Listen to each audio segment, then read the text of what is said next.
It was the day that shook the world. September 11, 2001. The date that will forever be known as 9/11. No, we have several situations going on here. It's escalating big time. On that day, 19 men armed only with box cutters hijacked 4 fully fueled passenger jets and attacked America in its very heartland. The world changed in a couple of hours in a very profound way. A 737 hit the World Trade Center. By the time that terrible morning was over, nearly 3,000 people were dead and one word summed up our future: terror. I am watching thousands of people dying right now. 20 years on, we identify the lessons learned that day and how we failed to heed them. Didn't really resolve a lot of the problems in the Middle East. The war on terror removed figurehead Osama bin Laden, but the ultimate goal to destroy terrorism is further away than ever. And with the resurgent Taliban now ruling Afghanistan, the world may be at greater risk than when we started. They want to make us afraid of one another. Tonight we'll investigate what went wrong and reveal what experts fear is yet to come. The Americans know that if terrorists ever get their hands on a nuclear device, they will be the target. As we return to the very moment the world changed. Good evening, I'm Liz Hayes, and this is Under Investigation. Joining me, James Dorney, who was then a 25-year-old management consultant working on the 92nd floor of the South Tower, and who miraculously survived to tell us his extraordinary tale.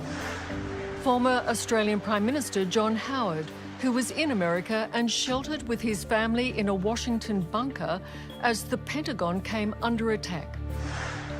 Professor Simon Jackman, CEO of the United States Study Centre at Sydney University, who was working in America when the attacks occurred. In Brisbane, Yolanda Jetton, Professor of Psychology at Queensland University and an expert in trauma. And from Canberra, Dr. Anne Alley, a counter-terrorism expert and Australia's first female Muslim member of federal parliament. Thank you very much for joining me. For those of us alive at the time, we all remember where we were on 9/11. It was late night in Australia. Those of us with the television on would have seen the news break around 10 p.m. Welcome to this special edition, extended edition of National 9 News, as we try to come to terms with the almost unbelievable event. An aircraft had just struck the World Trade Center, its 110-story twin towers, highly visible symbols of American financial dominance. Surely an accident, we thought. They just think there's going to be another explosion. But no, it was the first direct act of war against the United States in over 50 years. Fucking nuts, we're going in there, bro. Get out! America was under attack, but by whom?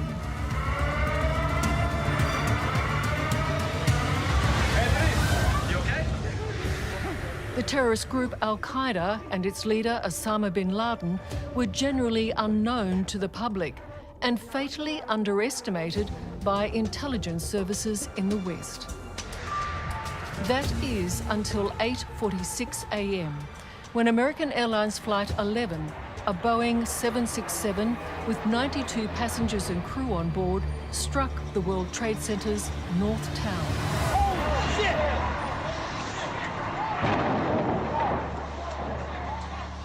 James Dorney had been working in New York for nearly 3 years and was at his desk on the 92nd floor of the South Tower.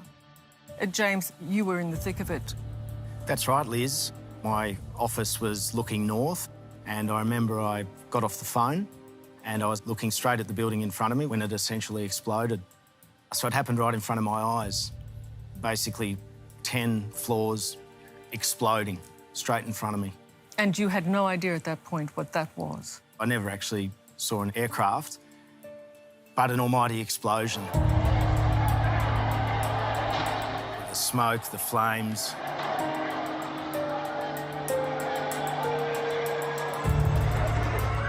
Slips of paper floating on the breeze. I assumed that a pipe had exploded. That's all I could come up with. But at that particular time, it was just mayhem.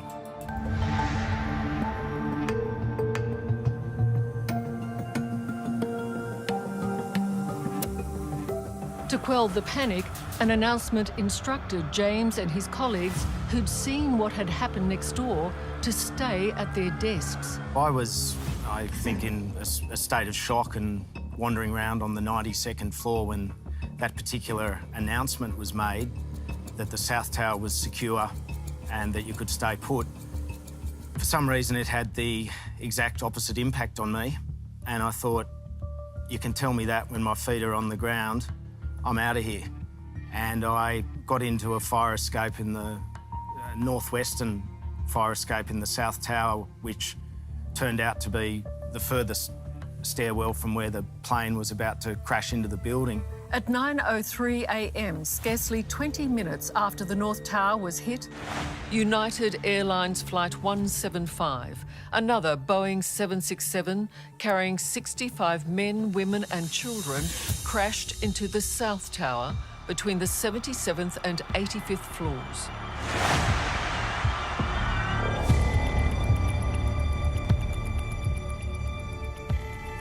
I wasn't too many floors down. I soon recall I was at around the 70th floor when the next plane came crashing into the building.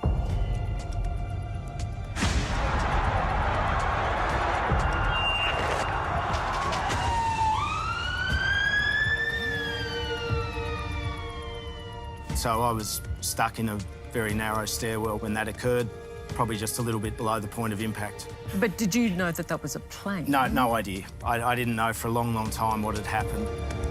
It looks like a movie. I saw a large plane, like a jet, going immediately headed directly into the World Trade Center. You have a Boeing 767 crashing into a building.